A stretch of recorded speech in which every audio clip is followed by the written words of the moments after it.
यमुना का जल स्तर बढ़ने की वजह से दिल्ली वालों को काफी समस्याओं का सामना करना पड़ रहा है। इसको लेकर हाल ही में आम आदमी पार्टी के नेता अतिशी ने बात की है। उन्होंने बताया है कि दिल्ली वालों को इस जल भराव से कब निजात मिल सकता है।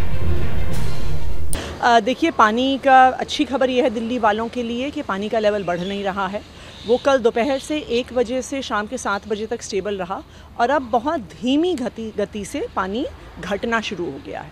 लेकिन अभी 0.01 मीटर के रेट पर पानी घट रहा है। तो पानी का लेवल नीचे जाने में अभी आप मान लीजिए 1 दिन तो लगेगा। तो जो अभी की स्थिति है पानी के एरियाज़ में इसलिए भर रहा है क्योंकि अब सारे ड्रेन्स भर गए हैं और अब ड्रेन्स में पानी वापस जा रहा है और इस वजह से बैकफ्लो की वजह से अब कई एरियाज़ में पानी भर रहा है। अभी पंपिंग भी संभव नहीं है।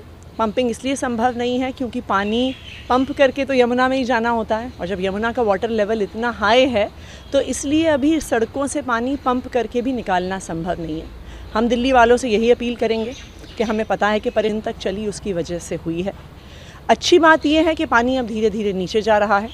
सबसे बस मेरी ये रिक्वेस्ट है कि जिसको घर से निकलने की ज़रूरत नहीं है वो अपने घर में रहें, कि सड़कों पर जो सिर्फ इमरजेंसी रिक्वायरमेंट्स हैं उनके लिए सिर्फ ट्रैफिक चले।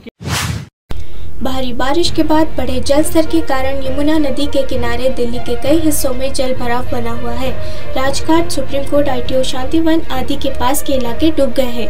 हालांकि बारिश रुक गई, लेकिन पड़ोसी राज्य हरियाणा में हथिनीकुंड बैराज से पानी छोड़ा जाना जारी रहा, जिससे राष्ट्रीय राजधानी में हालात बिगड़ गए।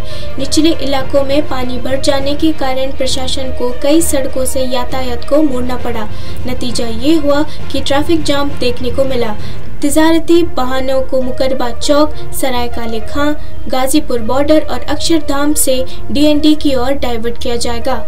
नवीनतम अपडेट के अनुसार यमुना नदी का जलस्तर अब कम होना शुरू हो गया है।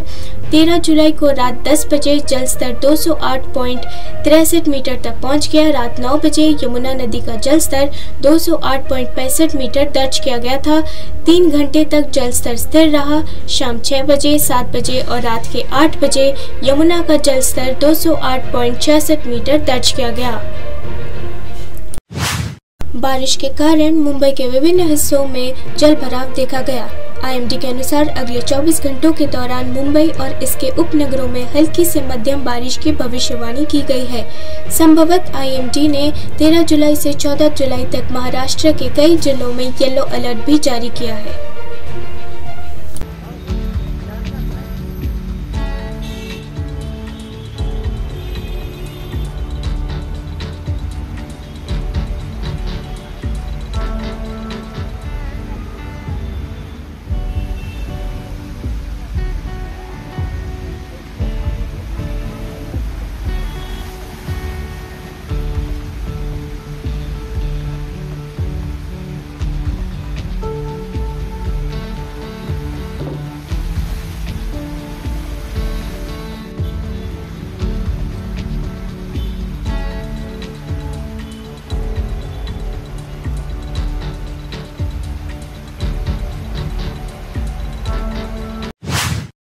पूर्व विधायक मोहम्मद आजम खान को पहले प्रदान की गई वाई श्रेणी की सुरक्षा वापस ले ली गई है। उत्तर प्रदेश पुलिस ने 13 जुलाई को सूचित किया। पूर्व विधायक मोहम्मद आजम खान की वाई श्रेणी की सुरक्षा व्यवस्था वापस ले लिया गया है। यह निर्णय SP कार्यालय को सुरक्षा मुख्यालय से एक पत्र मिलने के बाद लिया गया, जिसमें कहा गया था कि सुरक्षा व्यवस्था बनाए रखने का कोई नहीं है। उनके आवास से 3 गनर सहित सभी पुलिसकर्मियों को वापस लाया गया है। SP साहब का एक पत्र प्राप्त हुआ था जिसमें उल्लिखित है कि मोहम्मद आजम खान माननीय पूर्व विधायक रामपुर को पूर्व से प्रदत्त वाई श्रेणी की सुरक्षा व्यवस्था बनाए रखने का कोई औचित्य नहीं है। इस आदेश के क्रम में उनकी सुरक्षा वापस ले ली गई वाई श्रेणी की। उनके साथ 3 गनर और आवास पर गार्ड थी। सभी पुलिसकर्मियों को वापस बुलाकर लाइन में आमद कराई गई। दिल्ली में बाढ़ का कहर देखने को मिल रहा है। प्रशासन की तरफ से युद्ध स्तर पर राहत और बचाव कार्य चलाए जा रहे हैं। इंद्रप्रस्थ के पास एक नाले में जलस्तर के बढ़ोतरी के बाद ये खतरा मंडराने लगा कि बाढ़ का पानी कहीं सुप्रीम कोर्ट के परिसर में घुस न जाए। दिल्ली सरकार सुप्रीम कोर्ट तक पानी न पहुंच जाए, उसके लिए इंद्रप्रस्थ के पास के नाले पर छोटा बांध बना रही है। इस नाले से यमुना का पानी दिल्ली के ITO इंद्रप्रस्थ के इलाके में भर रहा था। अगर इस नाले से यमुना के पानी को नहीं रोका जाता तो शुक्रवार दोपहर तक बाढ़ का पानी सुप्रीम कोर्ट तक पहुंच जाता।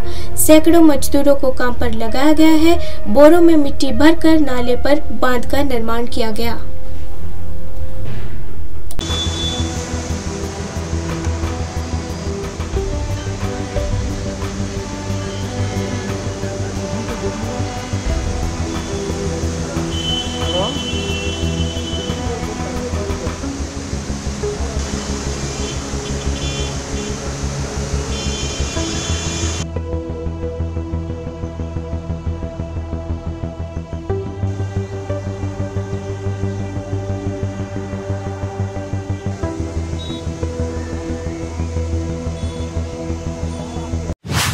दिल्ली के विभिन्न इलाकों में बाढ़ का पानी भरा है। इसे लेकर प्रशासन क्या कदम उठा रहा है, इस बारे में विशेष पुलिस आयुक्त सुरेंद्र सिंह यादव ने जानकारी दी।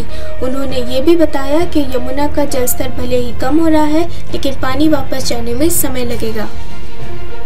कि दिल्ली में जो ISBT कश्मीरी गेट और मोनेस्ट्री के एरिया में जो बाढ़ की स्थिति उत्पन्न हुई थी, रात को भी काफी पानी था, लेकिन धीरे धीरे जल स्तर में बहुत ज्यादा कमी नहीं आई है, लेकिन इंडिकेशंस ये हैं कि कम होने लगा है। लेकिन पानी का भराव अभी भी रिंग रोड पर है। अगर आप वजीराबाद से लेके लाल किले तक देखें, पानी का भराव कल दिन में काफी था। उसके बाद जो जल स्तर लाल किले से लेके लाल किले के पीछे की साइड से लेकर देखें तो राजघाट तक अभी जल स्तर बढ़ा है। हालांकि यमुना का जल स्तर कम हो रहा है, लेकिन धीरे धीरे वापिस पानी जाने में थोड़ा टाइम लगेगा। तो उस स्थिति के कारण से हमने रात को, चूंकि राजघाट तक पानी आ गया था, तो गीता कॉलोनी फ्लाईओवर के ट्रैफिक को हमको बंद करना पड़ा, जिसके कारण से पूर्वी दिल्ली और उत्तरी दिल्ली के बीच में जो आवागमन है वो प्रभावित हुआ। उसके लिए डाइवर्जेंस कर दी गई हैं। प्रधानमंत्री नरेंद्र मोदी को फ्रांस ने लीजन ऑफ ऑनर से सम्मानित किया है। ये सर्वोच्च फ्रांसीसी सम्मान है। प्रधानमंत्री नरेंद्र मोदी ये सम्मान पाने वाले पहले भारतीय प्रधानमंत्री बन चुके हैं। पुरस्कार समारोह पेरिस के एलिजे पैलेस में हुआ।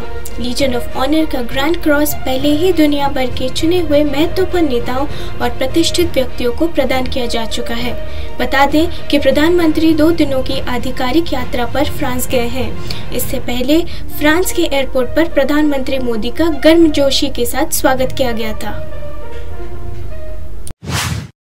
यमुना का जल स्तर बढ़ने की वजह से दिल्ली के कई क्षेत्रों में जल भराव हो गया है, जिससे हालात काफी खराब है। इसी बीच हाल ही में आम आदमी पार्टी के नेता सौरभ भारद्वाज ने इसको लेकर बात की है, जिसमें उन्होंने बताया कि जल भराव को कम करने के लिए क्या क्या प्रयास किए जा रहे हैं।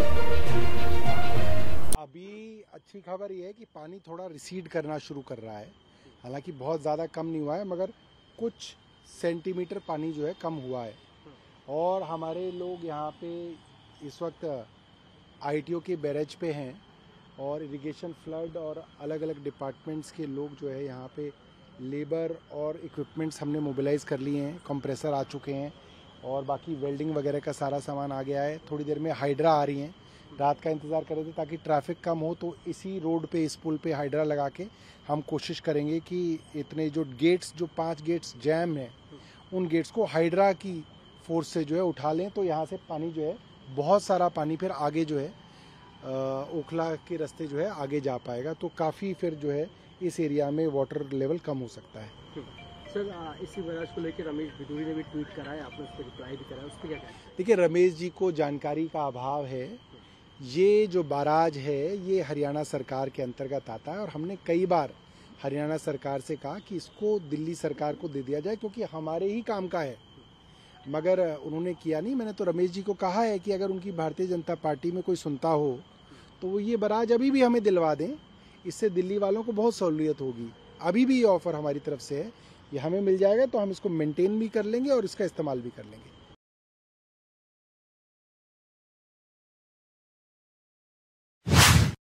दिल्ली की वर्तमान स्थिति पर दिल्ली के कांग्रेस अध्यक्ष ने आम आदमी पार्टी सरकार पर जमकर निशाना साधा। बीते 9 सालों का रिकॉर्ड बताते हुए अनिल चौधरी ने कोविड और दिल्ली दंगों का मुद्दा भी उठाया। अनिल चौधरी ने दिल्ली में बन रही बाढ़ की स्थिति का जिम्मेदार अरविंद केजरीवाल को ठहराया। साथ ही उन्होंने इस परिस्थिति में बीजेपी को भी आड़े हाथों लिया। देखिए, इससे ज़्यादा और उम्मीद मुझे अरविंद से नहीं थी। अरविंद हर मोर्चे पे फेल साबित हुए। मुझे याद आता है 2020 में संक्रमण काल, तब भी अरविंद छुप के घर पे बैठ गए। और उससे पहले दिल्ली दंगे, याद होगा, दिल्ली दंगे में भी दिल्ली जलती रही, अरविंद चुप बैठे रहे। तो एक मर्तबा नहीं, कई मर्तबा अरविंद केजरीवाल हर मोर्चे पर फेल साबित हुए। अरविंद केजरीवाल की नींद हमेशा आखिरी क्षणों में टूटती है। और आज एक बड़ा उदाहरण है, दिल्ली के अंदर बाढ़ का पानी जगह जगह घुस गया है। बड़ी कॉलोनी से लेकर गरीब आदमियों के घरों में, मकान के अंदर पानी घुस गया है। तो अरविंद का जो बयान है दिखाता है कि एक ऐसा व्यक्ति है जो केवल अपने चंद मित्रों के लिए, चंद मंत्रियों के लिए काम करता है, जेल में बंद कैदियों के लिए काम करता है, अपने उनके रिश्तेदारों को नौकरी पे रखता है, लेकिन जनता की उनको परवाह नहीं है। तो पूरी तरह से ये सरकार फेल है, विफल है। हर मोर्चे पर ये सरकार विफल साबित हुई है, पूर्व की भांति इस बाढ़ वाले इशू पे। जबकि बाढ़ के बारे में चेतावनियाँ थी, पानी गिर रहा है, हिमाचल और उत्तराखंड के अंदर भारी पानी था, लेकिन एक बारिश दिल्ली में हुई, चंद घंटों की बारिश ने पोल खोल दी कि किस तरह की तैयारी दिल्ली में थी। जगह जगह जल भराव हुआ, उनकी मंत्री के घर के बाहर जल भराव हुआ। ये दर्शाता है कि जो PWD हुई है, MCD हुई है, जो भी नाले हैं, इन नालों की सफाई टाइम पे होनी चाहिए। तो एक बड़ा घोटाले का मामला भी है। वो घोटाला इनके अपने नेताओं की सैलरी पे जाता है, अपने कार्यकर्ताओं की सैलरी पे खर्च हो रहा है, लेकिन दिल्ली की जनता पे वो पैसा खर्च नहीं हो रहा है। और आज उसका नतीजा है कि दिल्ली पूरी पानी पानी हो गई है। सिर्फ बयानबाजी की जाती है, इश्तिहारों में बड़े बड़े ऐड लगाए जाते हैं, लेकिन अरविंद जब